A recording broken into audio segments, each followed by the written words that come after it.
Wait है 20 KG, आपने आपका वेट है 20 केजी और आपने क्या करा कि 2 कुंटल वजन उठा लिया। आपका कितना वेट है 20 केजी, आपने 2 कुंटल वेट उठा लिया। ट्रेन की लंबाई है 25 मीटर और उसने 1000 किलोमीटर ट्रैवल कर लिया, मतलब रनिंग कर लिया। तो ये क्या है, अगर बात करें कि जितना उसने कंप्लीट किया है वो उसके अकॉर्डिंग उसकी जो लेंथ है उसके अकॉर्डिंग बहुत ज्यादा है, तो हम उसने ये रही चिड़िया और ये उड़ रही है, ये रही चिड़िया और उड़ रही है। देखो अब ये चिड़िया, देखो अगर ये प्लेन x माने, हम ये प्लेन हमने क्या माना x माना, ये प्लेन y है, तो ये जो चिड़िया इस डायरेक्शन में जा रही है, ये क्या होगी हमारी। हेलो दोस्तों, कैसे हैं आप सब। होपफुली आप लोग कैसे होंगे, अच्छे होंगे और एंजॉय कर रहे होंगे। तो आज मैं लेके आया हूँ बहुत ही अच्छा सा टॉपिक, प्यारा सा टॉपिक, जो कि आप डे टू डे लाइफ में भी इमेजिन करके इजीली इस कॉन्सेप्ट को समझ सकते हैं। तो मेरा नाम प्रियांशु और आज मैं बात करने वाला हूँ motion in a straight line, सरल रेखा में गति। और ये गति कैसे होती है, क्या इसके कारण होते हैं, और इसकी पूरी इंफॉर्मेशन आज मैं लेके आया हूं। तो आप बने रहिए मेरे साथ और देखते रहिए पूरा लेक्चर। तो सबसे पहले हम बात करते हैं मोशन। मोशन क्या है, मैकेनिक्स क्या है, इन सब के बारे में आज हम पूरा डिटेल से सबसे पहले बात करते हैं मैकेनिक्स क्या है। क्या होती है मैकेनिक्स, यानी कि यांत्रिकी, मतलब ऐसे जिसमें किसी मोशन या गति का हम अध्ययन करते हैं, वही क्या होती है, हमारी यांत्रिकी कहलाती है, मैकेनिक्स कहलाती है। Mechanics is a part of physics in which we read about या we learn about the motion of any object, okay, that is called mechanics। तो मैकेनिक्स क्या है, जिसमें हम गति, किसी वस्तु की गति का अध्ययन करते हैं, ठीक है। सेकंड आता है हमारा स्टैटिक्स। स्टैटिक्स मींस स्थिति विज्ञान। इसमें हम किसी बाह्य बलों के अधीन, मतलब जो हमारे एक्सटीरियर फोर्स लगते हैं उसके अधीन हम किसी वस्तु की साम्यावस्था, मतलब इक्विलिब्रियम पोजीशन का हम अध्ययन करते हैं, इसके बारे में पता करते हैं, तो कहलाती है हमारी स्टैटिक्स। स्टैटिक्स बोले तो स्थिति विज्ञान, स्थिति विज्ञान, ये क्या है हमारी स्टैटिक्स। काइनेमेटिक्स, शुद्ध गतिकी जिसे बोलते हैं, ये क्या है, इसमें हमारी कोई भी जो भी वस्तु मोशन में है उस पर जो बाह्य कारक लग रहे हैं, जो भी कारक है उस पर, उसके अधीन उसकी गति की जो अवस्था है, गति का अध्ययन करते हैं। बोले तो बोले तो शुद्ध गतिकी, मतलब गति के बारे में अध्ययन करते हैं। ये डायनामिक्स जो है वो भी एक तरीके से इसमें क्या करते हैं, गति विज्ञान ही है। डायनामिक्स को भी क्या बोलते हैं, गति विज्ञान। इसमें भी गति का ही अध्ययन करते हैं, जो बाह्य बल उस पर लगे हैं उन कारकों को ध्यान में रखते हुए। तो ये दोनों लगभग सेम ही है। तो ये होती है मैकेनिक्स, जिसमें हम किसी वस्तु के मोशन के बारे में बात करते हैं कि ये मोशन कैसे कर रही है, इसका हम पूरा पता करते हैं। ये क्या कहलाती है, एक फिजिक्स की एक ब्रांच है। अब बात करते हैं मोशन क्या है। हम चल रहे हैं, क्या ये मोशन है। हम घूम रहे हैं, ये मोशन है। हमारी नस में, हमारी नसों में जो खून दौड़ रहा है, मोशन है। हार्ट बम्प कर रहा है, मोशन है। रेलगाड़ी दौड़ रही है, मोशन है। ये सब क्या है, मोशन है। हम जहां कहीं भी देखते हैं, हर कोई क्या कर रहा है, मोशन कर रहा है, ठीक है। तो बोला जाता है, एक लाइन आप ध्यान रखिए, life is motion and death is rest. मतलब जिंदगी क्या है, एक गति है, और मृत्यु क्या है, रुकावट।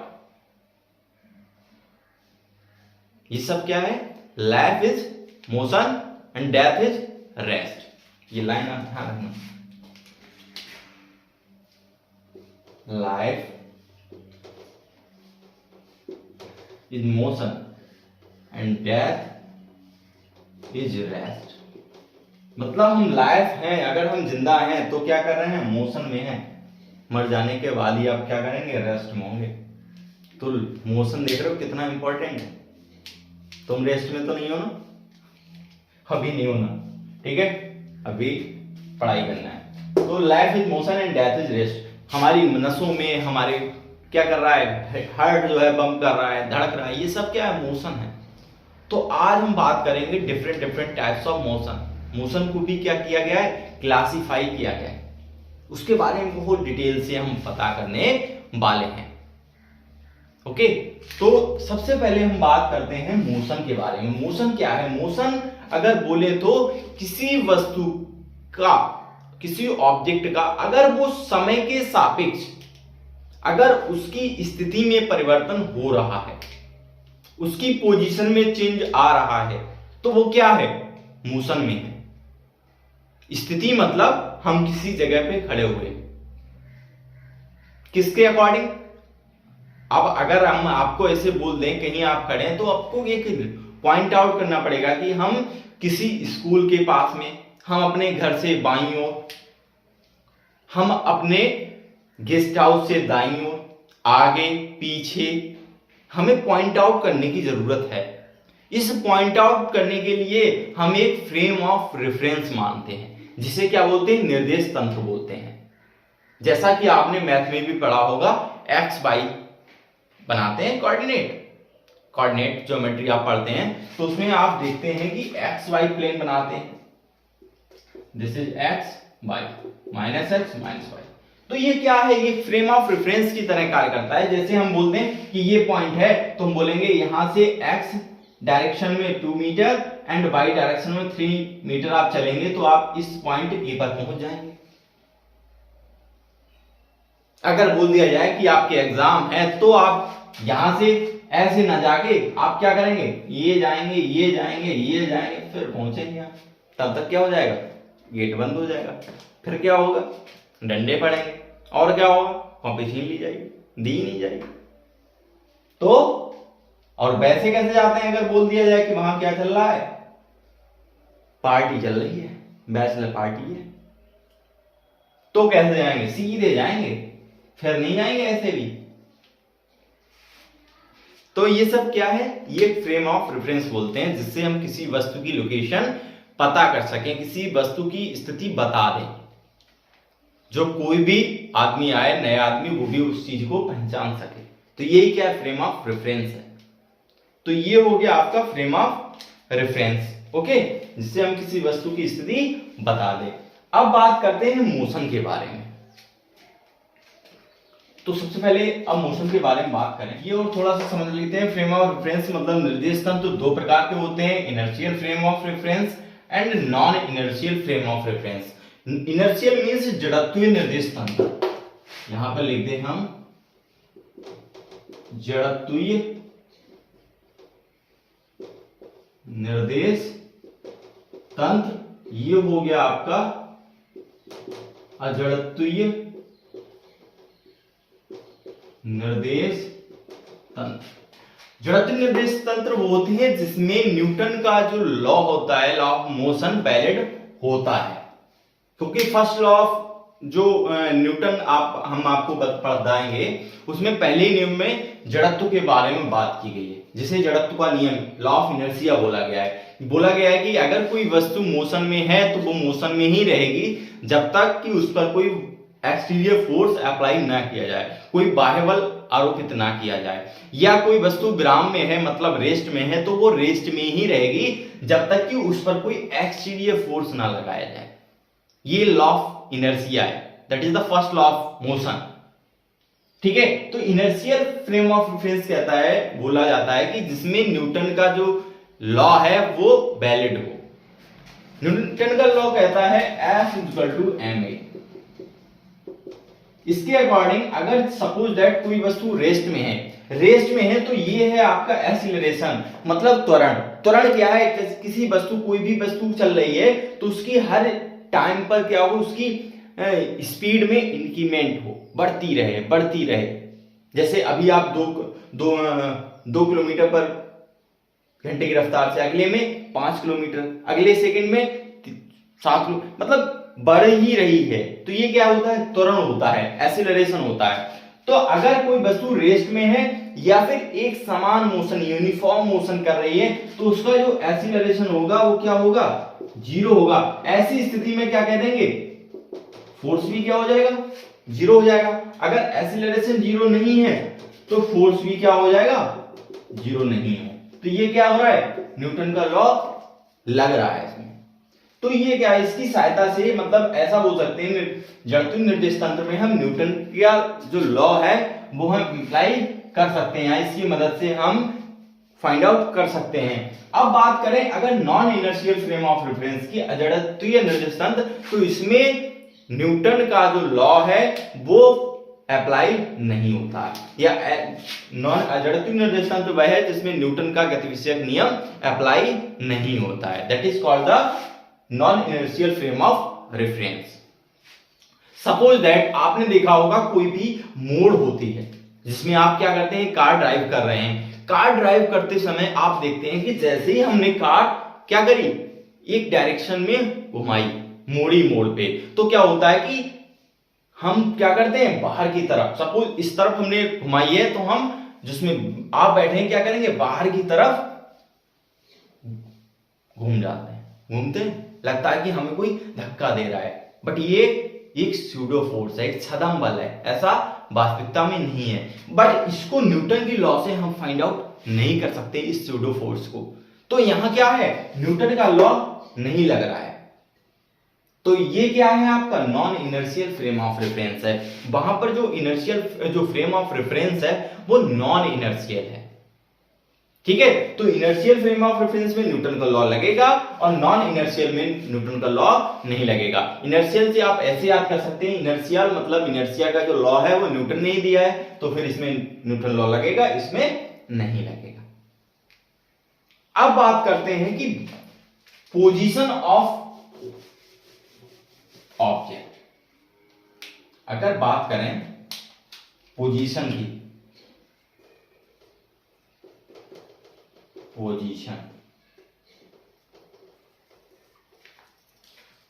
मतलब पोजीशन दो तरीके की हो सकती है, या तो क्या होगी वो विराम में होगी, रेस्ट में होगी, या एक गति कर रही होगी, विराम में होगी या गति में कर रही होगी। मतलब किसी वस्तु के सापेक्ष या वो विराम की अवस्था में है या फिर वो एक गति कर रही है। तो ये दो स्टेट होती हैं, ठीक है। एक तो स्टेट ऑफ रेस्ट और स्टेट ऑफ मोशन।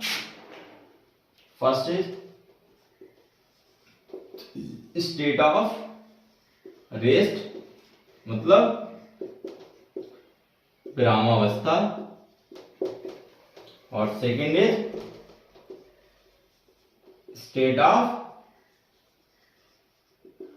मोशन, गति की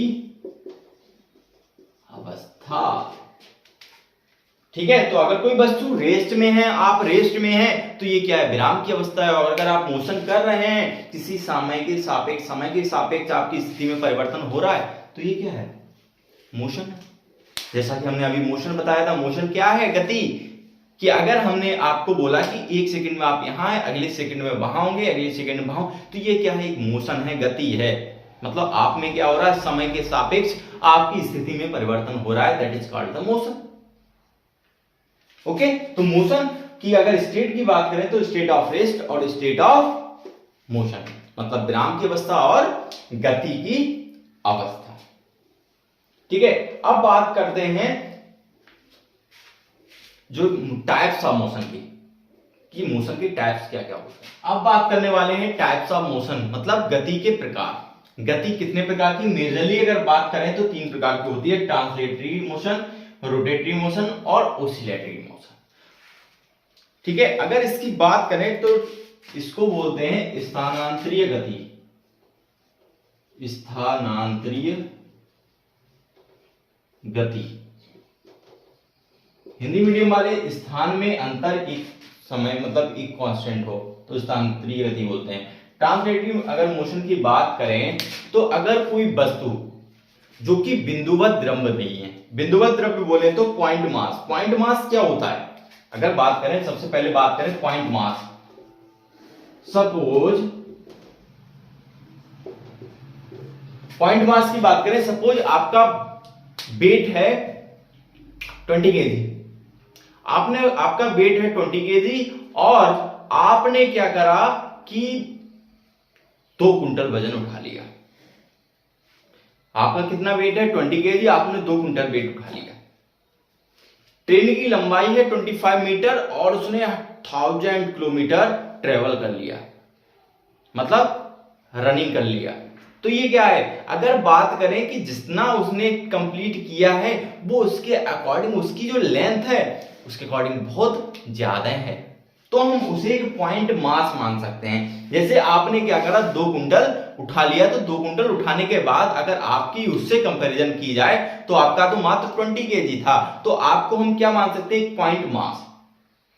अगर आपका 20 केजी वेट है और मतलब और अगर वैसे बोले जैसे आप में 2 मीटर आपकी हाइट है या 2 मीटर किसी चीज पे आपकी बाइक मतलब कार की लेंथ है 2 मीटर और आपने क्या करा 1000 किलोमीटर ट्रेवल कर लिया, तो उसकी अकॉर्डिंग में ये क्या है, एक छोटा मात्रा है, तो इसे पॉइंट मास मान सकते हैं। मतलब अगर किसी वस्तु के द्वारा उसकी खुद की जो चीजें है मतलब लेंथ है वो उसके द्वारा जो ट्रेवल की गई चीज है उससे बहुत कम है, उसे नगण्य नेग्लिजिबल मान सकते हैं, तो वही क्या है, पॉइंट मास की तरह हम उसे मान सकते हैं।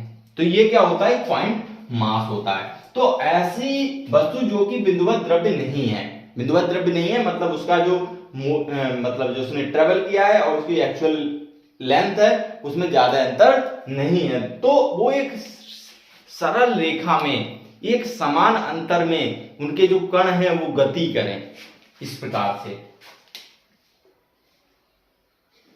ये सब क्या है, स्थानांतरीय गति है, क्योंकि इसके जो कण हैं वो एक निश्चित पथ पर चल रहे हैं, एक सीधी रेखा में एक निश्चित पथ पर चल रहे हैं, तो ये क्या है, हमारी एक स्थानांतरीय गति है। अगर रोटेटरी की बात करें जिसे बोलते हैं घूर्णन गति, घूर्णन गति की बात करें जैसे बोला जाए पृथ्वी, अगर बात करें पृथ्वी की, तो पृथ्वी क्या करती है, सूर्य के चारों ओर परिक्रमा लगाती है। पृथ्वी क्या करती है, सूर्य के चारों ओर परिक्रमा लगाती है। तो पृथ्वी जो गति कर रही है, देखो ये रहा हमारा सूर्य और ये रही हमारी पृथ्वी, तो ये क्या कर रही है, एक सूर्य के चारों ओर क्या कर रही है, परिक्रमा लगा रही है। तो ये क्या कर रही है, वृत्तीय पथ पर एक गति कर रही है, लेकिन ये अपने अक्ष के प्रता या अपने केंद्र पर भी ये क्या कर रही है, घूम रही है, तो यही क्या है, घूर्णन गति है। और इस पथ को क्या बोलेंगे, ये क्या है, वृत्तीय गति कर रही है तथा अपने साथ भी ये क्या कर रही है, खुद से भी घूम रही है, तो ये क्या है, उसकी घूर्णन गति है। क्या है, घूर्णन गति है। ठीक है, ये हो गई हमारी घूर्णन गति। अब अगर बात करें ऑसिलेटरी, जिसे बोलते हैं दोलन, दोलन गति, अगर कोई वस्तु अपनी स्थिति से ऊपर नीचे दाएं बाएं एक निश्चित अंतराल में गति कर रही है, जैसे इस तरीके से, जैसे आपने देखा होगा पेंडुलम, लोलक, तो ये क्या कर रही है, दोलन कर रही है एक निश्चित दिशा में, मतलब इधर उधर अपनी स्थिति से इधर उधर, इधर उधर, ऊपर नीचे, ये इसकी स्थिति थी, ऊपर नीचे ऊपर नीचे, तो ये सब क्या है, ये दोलन गति है। अब अगर दोलन गति में जो इसकी स्थिति बीच साम्यावस्था से जितना विक्षेप था, जितना अंतर था, अगर उसको कम कर दें, जैसे इसको यहां और यहां रख दें, ये, तो ये कहलाती है हमारी कंपन। क्या कहलाती है, वाइब्रेटरी मोशन, मतलब जिसमें क्या हो, विक्षेप कम हो, ये क्या हो जाएगा हमारा, वाइब्रेटरी मोशन, कंपन गति। अगर उसमें क्या हो, साम्यावस्था से विक्षेप कम हो जाए तो ये हमारी कहलाती है कंपन गति। दोलन गति अपनी साम्यावस्था से विक्षेप को क्या कहते हैं, हम जो मोशन करती है उसे दोलन गति कहते हैं। ये हो गई हमारी टाइप्स ऑफ मोशन। अब अगर बात करें मोशन की, तो अगर फ्रेम ऑफ रेफरेंस के अकॉर्डिंग या उसके अकॉर्डिंग हम बात करें तो 3 प्रकार की होती है, जैसे फर्स्ट ABC, 1 डायमेंशनल,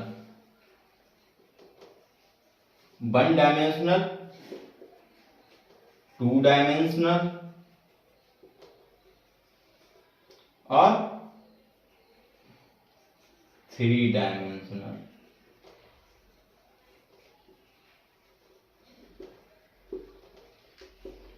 एक विमीय गति,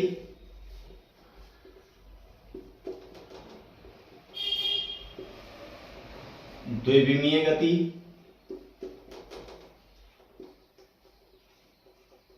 त्रिविमीय गति। जैसे कि हमने अभी आपको बताया था कि आपने क्या करा, कोई प्लेन लिया, सपोज ये आपने क्या लिया, एक प्लेन लिया, इसमें आप जानते हैं ये हमारा एक्स एक्सिस है, ये वाई एक्सिस है, और ये जो आपका होगा वो क्या होगा, एक जेड एक्सिस होगा, ये आप जानते हैं। तो अगर कोई भी वस्तु है वो एक दिशा में, एक निश्चित दिशा में, उसके सभी जो कण है वो एक निश्चित दिशा में गति कर रहे हैं सीधे, ये क्या है, यूनिडायरेक्शनल, एक विमीय गति है, वन डायमेंशनल मोशन है, ठीक है, जिसमें क्या हो, उसका जो कण हो वो सिर्फ एक दिशा में ही गति करे। जैसे ये सब क्या है, देखो एक निश्चित दिशा में गया ये, तो ये क्या है, एक विमीय गति है, ये सब क्या है, एक विमीय गति है। ट्रेन का चलना, ये सब क्या है, एक विमीय गति है। अगर द्विविमीय गति की बात करें, जिसमें कोई भी वस्तु है वो इस प्रकार ट्रेवल कर रही है, मोशन कर रही है, उसके जो स्थिति है वो दो डायरेक्शन में समांतर बढ़ रही है। जैसे हम बोले कि ये पॉइंट, कोई वस्तु चली यहां से, ये लो, पहले कहां चल रही थी, इधर या इधर या इधर, अब जा रही है इधर, मतलब ये क्या बोलेंगे, एक्स वाई प्लेन में, मतलब उसकी स्थिति देखो, अगर इस स्थिति की बात करें तो ये इस डायरेक्शन में इतना और इसमें इतना, मतलब दोनों अक्षों पर ये स्थिति इसकी बदल रही है समय के साथ, तो ये क्या है, द्विविमीय गति है। जैसे बॉल आई हमारा 6 प्रक्षेप गति, पैराबोला, पैराबोलिक शेप बनी, जैसे आपने क्या करा, बॉल आई हमारा 6, ये सब किस पाथ में जाएगी, बॉल पैराबोलिक पाथ में जाएगी, तो ये क्या है, द्विविमीय गति है। अगर बात करें त्रिविमीय गति की, तो त्रिविमीय गति में ऐसी वस्तु जो 3 डायरेक्शन में करे, उसकी जो गति हो क्या हो, 3 डायमेंशनल हो, 3D में वो क्या करे, ट्रेवल करे, तो उसे क्या बोलेंगे, त्रिविमीय गति बोलेंगे। ओके, जैसे एग्जाम्पल की बात करें, ये रही चिड़िया और ये उड़ रही है, ये रही चिड़िया और उड़ रही है। देखो अब ये चिड़िया, देखो अगर ये प्लेन एक्स माने हम, ये प्लेन हमने क्या माना, एक्स माना, ये प्लेन वाई है, तो ये देखो चिड़िया इस डायरेक्शन में जा रही है, ये क्या हो गई हमारी, एक्स वाई प्लेन हो गया, बट इसके जो पंख हैं वो क्या कर रहे हैं, जेड डायरेक्शन में, क्या कर रहे हैं, जेड डायरेक्शन, जैसे पतंग उड़ रही है, ठीक है। तो ये सब क्या कर रहे हैं, 3 डायमेंशनल है। जैसे किसी पॉट में गैस भरी है, गैस के मॉलिक्यूल क्या करते हैं, जिस हर डायरेक्शन में क्या करते हैं, मोशन करते हैं, तो ये सब क्या है, 3 डायमेंशनल है। तो ये हो गया आपका 1 डायमेंशनल, 2 डायमेंशनल और 3 डायमेंशनल। डरने की कतई बात नहीं है, कोई बात नहीं है, क्योंकि क्या है होने वाला है, क्योंकि इस चैप्टर में हम सिर्फ 1 directional, only 1D motion in a straight line की बात करेंगे। तो नेक्स्ट वीडियो में हम बात करेंगे motion in a straight line. तब तक देखते रहिए, बने रहिए और एंजॉय करते रहिए। So thank you so much, have a nice day.